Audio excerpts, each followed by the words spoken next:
జమ్మూ కాశ్మీర్లోని పహల్గంలో జరిగిన ఉగ్రదాడి ఘటనను నిరసిస్తూ పెద్దపల్లి జిల్లా ధర్మారం బంద్కు పిలుపునిచ్చారు. ఉదయం నుండే వర్తక వ్యాపారాలు తమ షాపులను మూసివేసి స్వచ్ఛందంగా బంద్లో పాల్గొన్నారు. దీంతో ధర్మారంలోని ప్రధాన దారులన్నీ నిర్మానుష్యంగా మారాయి. ఉదయం నుండి మధ్యాహ్నం 1 గంట వరకు బంద్ కొనసాగింది.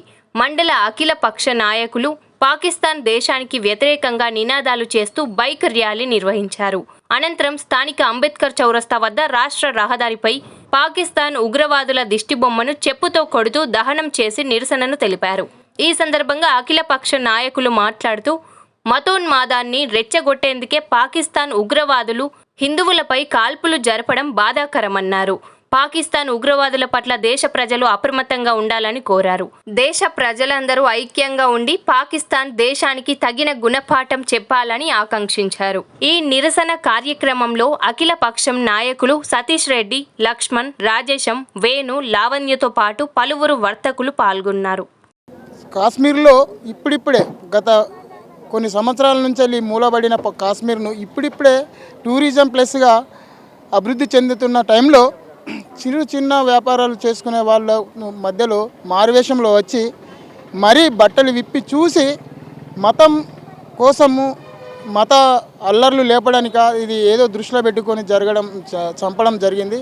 హిందువులను మాత్రమే టార్గెట్ చేసి చంపడం ఇది బాధాకరమైన విషయము. హిందువులందరూ 100 కోట్ల మంది హిందువులందరూ ఐక్యతగా ఉండి మనం పాకిస్తాన్ ఉగ్రవాదం మీద పోరాడవలసిన అవసరం ఎంతైనా ఉన్నది. ఒకవేళ సైన్యమే కాదు ప్రతి హిందూ కూడా బాధ్యత ఉంది. ఈరోజు మన ఊర్లో కూడా మన టౌన్లలో కూడా చొరబడుతున్నారు.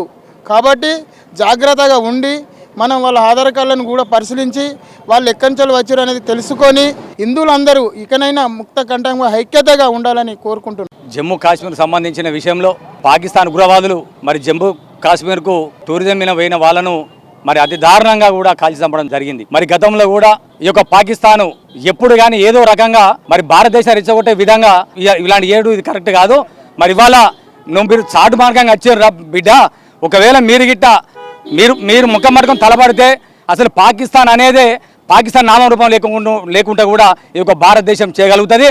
ఏదైతే టూరిస్టులు పోయినారో వాళ్ళను మరి మీరు ఏ దేశం అని మరీ అడిగి చంపడం ఇది దారుణమైన విషయం. మరి ఇలా పాకిస్తాన్ చేసిన విషయాన్ని మరి తీవ్రంగా ఖండిస్తా ఉన్నాం. పాకిస్తాన్ సరైన గుణపాఠం చెప్పేదాకా కూడా ఈ యొక్క భారతదేశ ప్రజలందరూ కూడా మరి ముక్త కంఠంతో మరి పాకిస్తాన్ పై పోరాడాలని చెప్పి కూడా మనస్ఫూర్తిగా కోరుకుతూ